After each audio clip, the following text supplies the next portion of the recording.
For everyone watching, this will be a video where I'm hopefully teaching my lovely student here about how to learn to play a new hero. How do we watch a replay of somebody that plays this hero in a way that we can digest whatever we're watching and take things away that we can apply to our own game? Banana slam jam.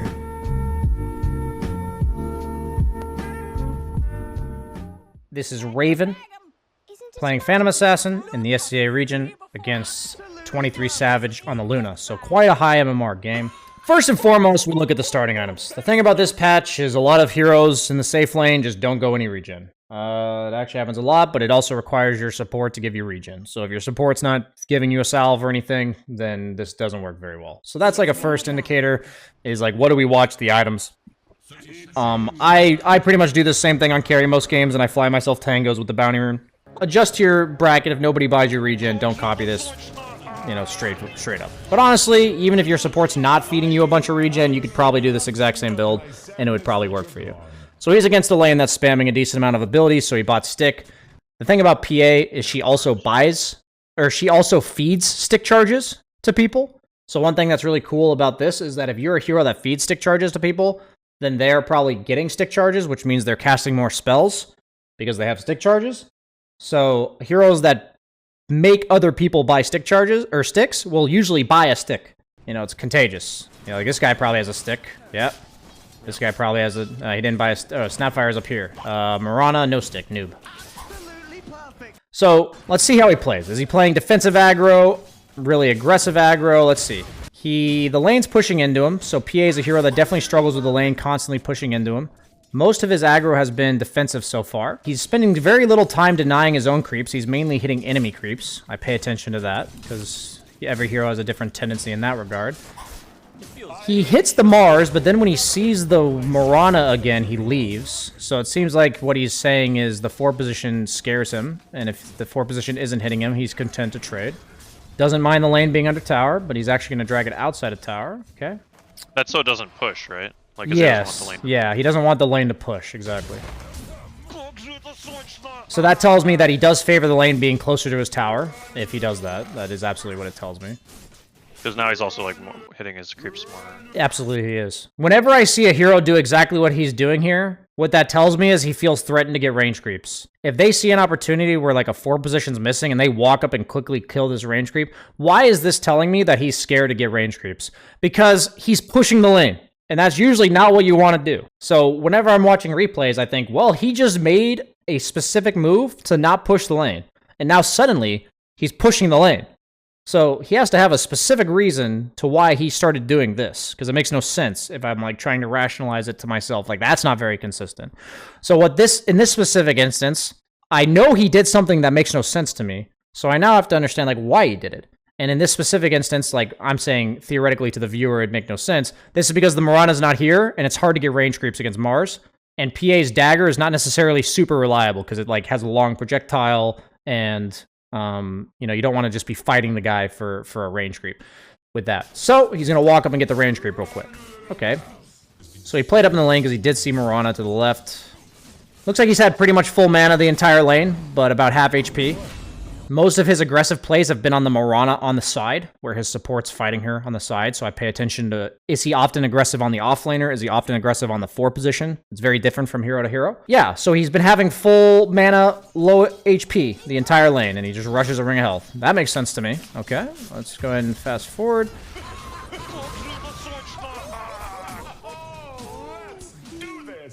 It looked like he was willing to expend mana and take damage to get that range creep, and it was because he had stick charges and a ring of health. So, like, I can see why that's, like, the first time all lane he's blinked on a range creep. So I have to give, like, a specific reason in my mind why he would do that when he hasn't done it just yet. He's going to hold it outside a tower, which tells me he cares that the lane's very close to his tower. A few moments later. He's actually pushing the creeps. Now I have to ask myself why. Why would he be pushing the creeps? And I can give you the specific answer in this case, and it's oftentimes a concern with the catapults. Pretty much every hero in the game has to concern themselves with whether or not their tower will die to a catapult. And on a hero that doesn't defend their tower very well, doesn't have a way to clear creeps, it is very important, if possible, to create momentum in the lane when the catapults are coming. So he's actually done this on purpose. His support single pulled, which was actually really nice, because it helped this. And then he's actually been shoving this lane for the last like 15 seconds. He's been purposely attacking it forward. One thing in the game I always look for is what a hero does around catapults. Do they look to pressure towers? Do they not really give a shit about catapults? Do they give up their tower with catapults? Like, how do they do this? And so I'm seeing on PA that he, I know this from my own personal experience, but I see before the catapult, he is pushing the lane really hard, if possible. As long as lane's not in a tower, he's chilling. Gonna make sure he kills the catapult. Some lanes, if I feel like I'm gonna pressure the tower, I'll keep the catapult alive on my side. If I feel like I want the lane to be near my tower at all times, and I'm not threatened by the catapult, I'll leave it alive as well. I'll leave their catapult alive, because it helps push the lane into my tower if I leave it alive. Okay? So what he sees is when the offlaner's by himself, he's really aggressive. And anytime Mirana's been in the lane, he's been really passive. So what I really see is he deals really well with one hero, but PA doesn't really engage against two heroes, which makes sense. All single target physical damage, and she can also pick and choose her fights very carefully because of her blink strike.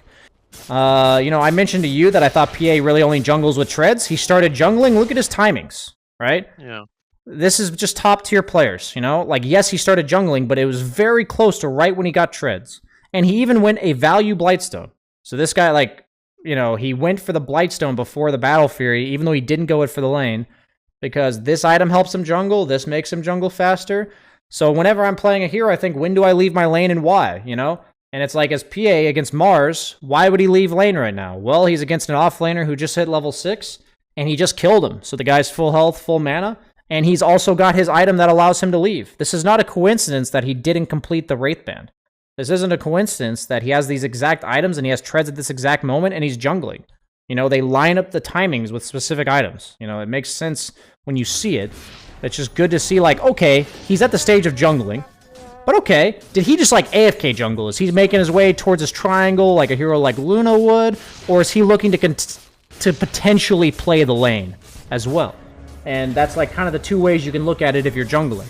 And the minute that Mars used Arena, which was the reason why he originally left in the first place, he jumped right back into lane. So what he's telling us is that since his hero doesn't really farm very fast, that he's down to jungle, but he's only going to return to lane if the guy that threatens him uses the ability that he's scared of. Pushes out the lane, has absolutely nothing to do with the tower, so I'm already seeing wow, he's 1-0 with 67 CS at 8 minutes, and he has absolutely no desire to hit that tower. So I learned a lot about that. I'm like, okay, PA doesn't hit towers. Very cool. He sees 4 heroes top. He knows there's 1 hero bottom. He's going to blink on the guy. He's consistently willing to throw himself at the opponent, and this is actually an overextension by him. Very cool.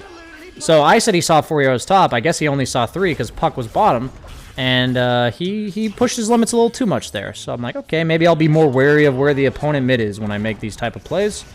So, in general, for the first 10 minutes of the game, his farming patterns have been very defensive. He usually lets the opponent either show information or push lanes into his tower, and then he cleans them up.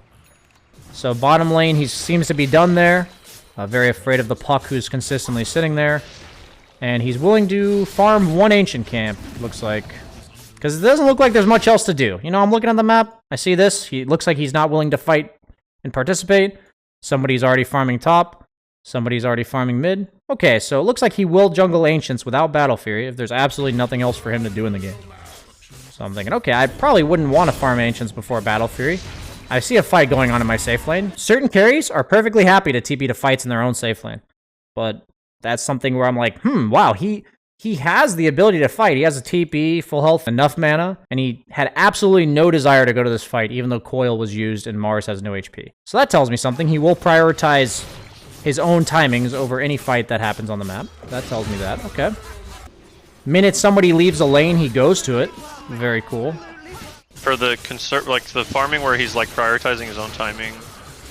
In this particular game, is it because it seems like because their team will outscale assuming they get the same amount of farm, right? Because Luna's kind of like a mid-game hero, or is that? Do you think that is part of the reason he's doing that, or do you think it's what he's basically saying is that his timing is more impactful than his participation in the fight. He isn't very useful in fights compared to how useful he'll be if he gets farm. That's what he's basically saying. That choosing to delay fighting until later is better than trying to make space now, basically. So certain heroes make space for themselves by killing people, while other heroes would rather just keep the space if possible, if they have it. So he had camps to farm. There was something for him to farm, and he chose it over going to a fight.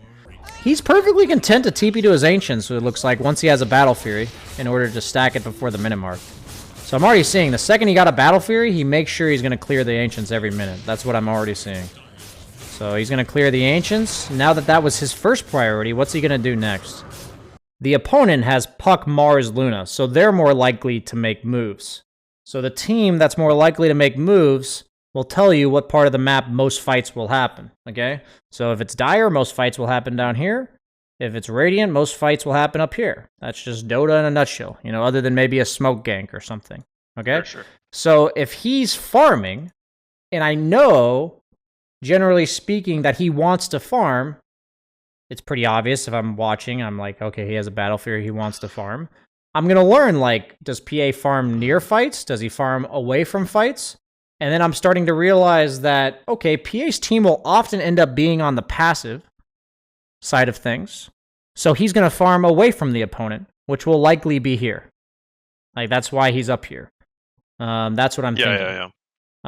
Okay, so I'm thinking that. But he actually doesn't know where they are, so he looked originally scared to farm that creep wave. He's only farming the wave with Blur. I have to ask myself, would he have farmed this wave without Blur? I'm not actually sure. Big fight going on mid, and he TPs willingly. He actually TPs with a Battle Fury. So now I'm thinking, like, why? Why did he TP to this fight as opposed to not TPing to the one at 10 minutes or whatever? And it's really simple for this perspective. You know, I talked about it to you in our coaching session.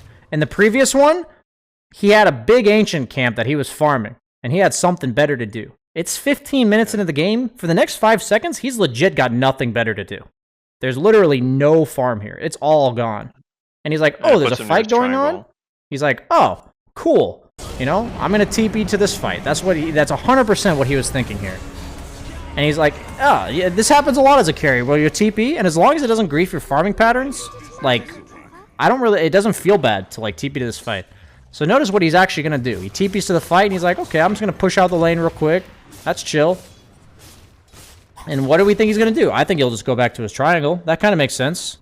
If he's a hero that likes to farm triangle, he's probably willing to TP to fights that were mid. Would he have TP'd to that fight if it was bottom? I would guess not, but maybe. You know, I don't have that answer from just one replay. So I would think no, though. So he's now back into the defensive rotating between mid and Ancients play. Seems pretty common on PA. He's done it multiple times now. Even in a game where he's winning. So I guess if I'm winning as PA, I'll be defensively farming triangle in mid. And if the opponent moves bottom, I'll go top. That seems to be what he's doing. He sees 3 heroes on the map and had a double wave. And he pushed lane into tower and immediately backed off. So what that tells me is he will literally never hit buildings. PA, I have Blur. You can farm in a way that nobody sees you. If heroes that are either kill threats or heroes with survivability mechanics, they often don't hit buildings because you're literally saying, I'm right fucking here. You know, like right here. TP on me. So he knows that if he pushes in the lane and stays there, his survivability mechanic, which is them not seeing him, doesn't really do anything. And once again, farming the Ancients every single minute. And he's going to show up to a fight. We ask ourselves again, why is he at this fight? He doesn't have BKB yet. What the fuck? It's not his timing yet. You know? Well, he farmed all the way in top. He farmed all the way backwards. Now what's he got to do in the game? Oops. What other farm is he supposed to get here? You know, he was just finished his farming pattern right here. Is he supposed to walk all the way back to here? Or take the fight potentially that's right in front of him? You know?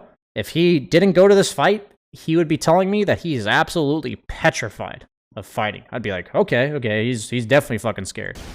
Well, it looks like he feels strong enough to fight. I'd guess that's probably because his team's like kind of winning, you know? But he didn't really do much in this fight, I'm seeing. He's playing it pretty slow. What I noticed is that he blinked in, used his Phantom Strike, backed off, like reset the fight a little bit, and then went back in.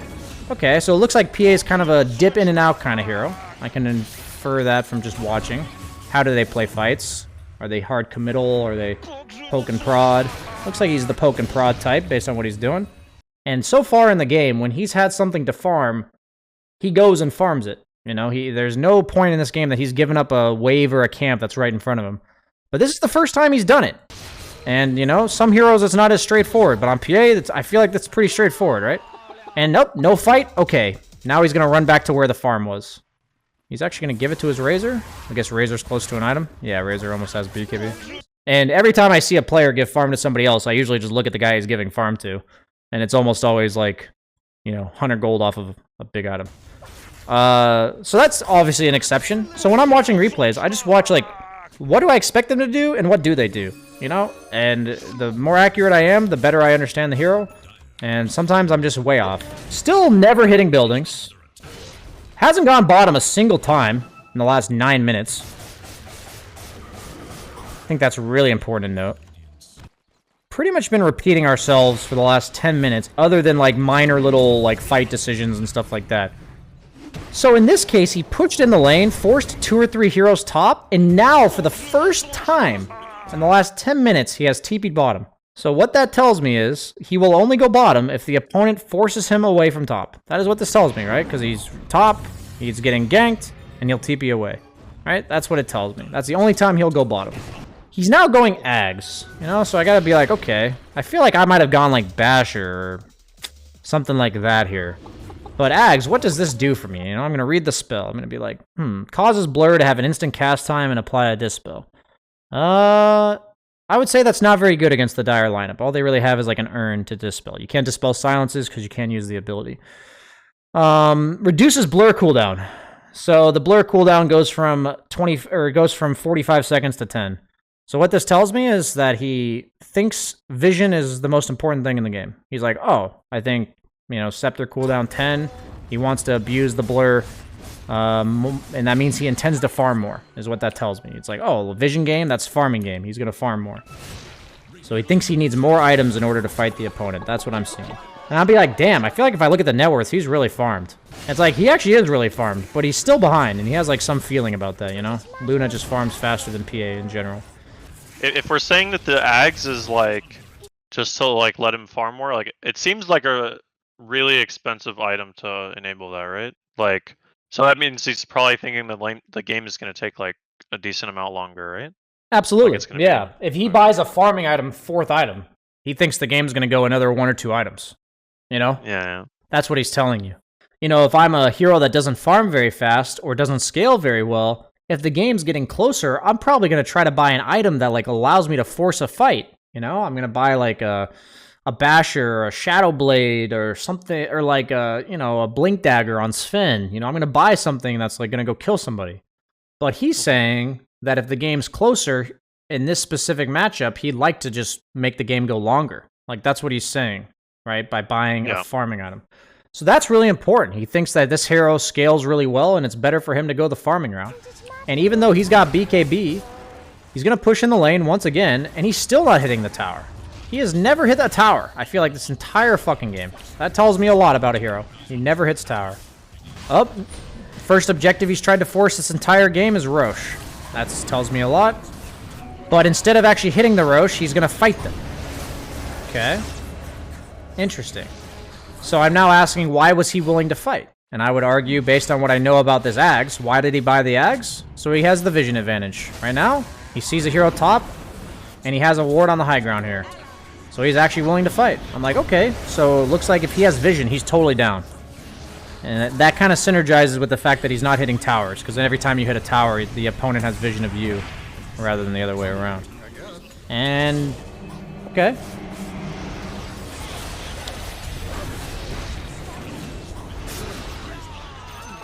Okay. So what I see is he's willing to pop BKB to disengage, and he will look for opportunities to go back in if he sees them. That's what I see here. This whole thing was around the fact that he thought he could force Roche. But what this tells me is it wasn't about the Roche. So when I saw him go get Roche, you know, there's 2 ways to look at hitting Roche on or any other objective in the game. I'm thinking like, he's either trying to force this objective because he thinks the objective's really important, or he's trying to force the opponent team to fight him. And what they do when the opponent contests the objective is like really important. It tells me everything. So I'm like, okay, was he trying to force Roche here? And it's like the opponent's nearby, he immediately runs to kill them. So he's like, He's telling me he was trying to bring the opponent team here such that he could fight them. That's what this tells me. I'm like, okay, so what he's saying is that I haven't really seen him smoke gank or anything like that. I've really only seen him play the top half of the map, and if the opponent comes here, he's willing to fight them. That's what I'm basically seeing. Okay? Because he's 4-1-4 at 26 minutes. I see overall very little kill participation from a carry hero, despite the fact that he's very farmed in the game. So he's going to get Roche. He's now going Shard. Okay? So maybe he's concerned about the Mars, the break mechanic, I would have to imagine. It's probably decent against Luna. So with the Aegis, he looks like he's willing to scout very dangerous areas. He's willing to just, like, walk up hills. And he's finally, for the first time all game, hitting a building. So it looks like conditions for hitting buildings on PA is an Aegis, at the very minimum. Let's see. I would say all game, his team's been more aggressively positioned on the map than he has. And I think for the first time all game, he's more aggressive on the map than the rest of his team. So Aegis tells me he's really strong. This hero needs an Aegis to be strong, is what I'm saying. And now, he will stay top, clearing all the camps. I'm seeing that, even though he's really strong. So it looks like the first smoke move is them taking top tier 2, then clearing the camps, and then smoking. You know, that's what I'm seeing here. I'm like, okay, so his condition for ever taking a smoke gank was Aegis, clearing all the camps, and then smoking. And his reaction to the smoke, rather than being a part of the smoke, is to actually go farm the creep wave that's pushed into their tower. That's interesting to me. I'm like, oh, wouldn't the carry want to be, like, jumping the enemy with the rest of his team? But he's actually going to try to cut them off, it appears? Oh, yeah, okay, so he wanted to catch them on the retreat. Okay. I'm, like, thinking, oh, what he's utilizing here, if people don't know, is that Blur's break range is only 600, while Smoke break range is 1100. So nighttime vision is 800. So when you smoke and you break in nighttime, you won't actually see the person that breaks your smoke. But with PA Blur, since it's 600 range, you will see the people, and they won't see you. So he utilized that again. I'm like, wow. Every fight he's taken was either on a ward, right here, or when he used his ability to, like, go scout them. I'm like, huh, okay, that was interesting. So he's going to use his ability to scout them again. So even though I originally thought this Ags was more of a farming item, he's using the active of Blur to actually get favorable fights. So it looks like it's a little bit of both items here. So ever since he's got the Aegis, I see him continuously be willing to, like, skip out on creep waves and just run aggressively somewhere. Okay, so it looks like he thinks it's his job to collect information, and that's why he's running up the hills a lot, and he's also why he's bought the Ags. Huh. Yeah, this game looks pretty easy now that he's hit this timing. PA looks really fucking strong here. Okay.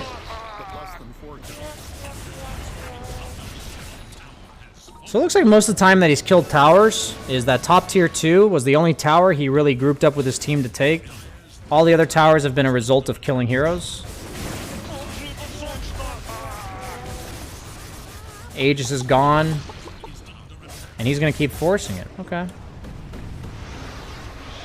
Willing to dive tier 4s. I don't know if I'd replicate this, but looks like he don't give a fuck. So that's something I can learn from maybe in terms of limits, but that's a little bit difficult to learn from.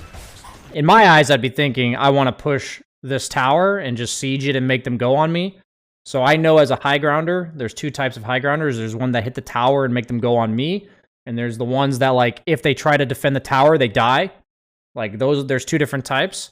So I'm telling you, or what I'm learning from this is that he believes that PA is the type where if they try to defend, they fucking die. And he's going deep. I may not know exactly what that limit is. Maybe I wouldn't dive this aggressively. But I do know what he's telling me is the best way for PA to go high ground is to keep killing people. That is what I'm seeing here. I know, like, if I was more of like a Terrorblade, I'd probably just siege the high ground rather than diving them. So he has no BKB, and he's still willing to fight here. It's probably the Puck and the Mars that he is most afraid of when he doesn't have BKB. So it looks like he's telling me his BKB only matters if those heroes are alive. The minute Puck came back to life, he backed off. Okay? So he's now telling me Puck's the one that scares him. And now that his BKB's coming up again, He's now going to wait for the opponent to leave base. Looks like everything he's done is just like sitting in blur and waiting for them to walk out. Blinks back in. The funny thing about this game that I'm seeing as like learning PA is none of this game really looked clean. Like, even if... I'm not saying he played poorly. What I'm saying is there was no point where his team, like, barreled down a lane and took objectives or anything like that. It felt like he was constantly having to walk up dangerous places with Aegis and scout for his team. And after fights got really chaotic, his Enigma would maybe get a favorable black hole, or he'd find somebody out with his Basher. But what I see is that PA thrives with chaos. That's what I'm seeing here. I'm like, oh, there's a bunch of random shit going on. Very spread out fights. So that tells me he doesn't like taking head-on 5-on-5s. He likes to take, like, 2v2s, 3v3 skirmishes that turn into random one hero dying at a time scenario. So that's, like, what I've learned from this game. A lot of it is literally me thinking, like, what do I think he's gonna do? What is he doing? Why is he doing it? You know, how is he doing it? Like, how is he sieging? Does he hit buildings? Where on the map is he farming? Is he winning? So, like, if I was looking to learn more about PA in this specific instance, I would probably watch a lane where they went 0-3, you know, rather than a lane where they went 2-0 and then left the lane. When do they leave? What items do they buy when they lost their lane? Where do they farm on the map when they lose? Because I would say for most heroes, they have a way they play the game when they're winning, and they have a way they play the game when they're losing. So, you know, for me, I'm like, okay, that's how he plays the game if he's winning. And at no point, no matter how hard he was winning in free farming, in the first 20 minutes, he never hit a tower. So I'm like, okay, like, this guy's never hitting towers. He wasn't like Ursa, where he buys an item and runs at people and tries to kill them. He only took fights when there was absolutely nothing else to do in the game. I'm like, okay, like, that tells me that, above all, PA wants to farm. He's telling me the hero probably scales really well, and the first objective he tried to force was Roche. And he did that when he had a Deso. So I'm like, okay, he bought the Deso, and then he went Roche. You know? So if I buy Deso, it probably means I can Roche. Went on a long rant there. Do you have any final questions yourself about PA or anything we just talked about before we call it? Yeah, one specific question just related to the last thing you talked about, which is like you mentioned like finding games with a specific hero where a lane went a specific way. Yeah. So your example was like PA and you know they won this lane 2-0 like or you know versus a PA losing the lane.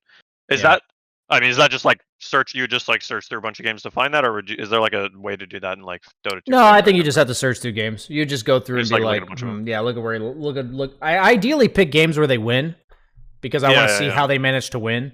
Because if they have a good start, what was their game plan? That means like they play. If you have a good start and then you win the game, what you're seeing is a picture perfect of what that guy wanted the game to look like. Because that means he was strong and he was dictating the game. You know. If you're playing a hero when they're weak, every hero has different weaknesses. Every hero has different ways to overcome these weaknesses. Some people farm their way back into the game. Some people fight their way back in the game. Some people force objectives to get back in the game. And it's like, if I were to watch PA, how would he try to recover from a bad game to turn it into a win? You know, that I want to see what he does there. So it's like, yeah, you could watch losses. It's nice and all. But I think overall, if you guys are trying to learn, it will be better if you watch wins, just because you'll see exactly what the guy wants to happen in the game in order to win the game.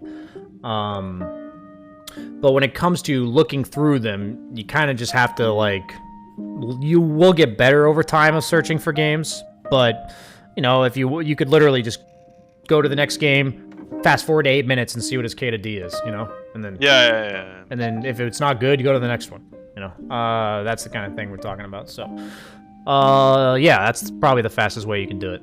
Any final questions? No, thanks so much. I appreciate it. Yeah. No problem, dude. Thanks for signing up. Best of luck with the climb. See you later, buddy. So there's a lot of different ways that you can watch replays, guys. And a lot of it is me questioning what I think I would do compared to what the guy's doing in the game. So let me know what you guys thought about this. I wanted to be like an experimental video to see if you guys enjoy what I learned from replays and how to watch them. Put it in the comments section. Anything you guys have suggestions would be fantastic. Thanks for watching, guys. Have a good one.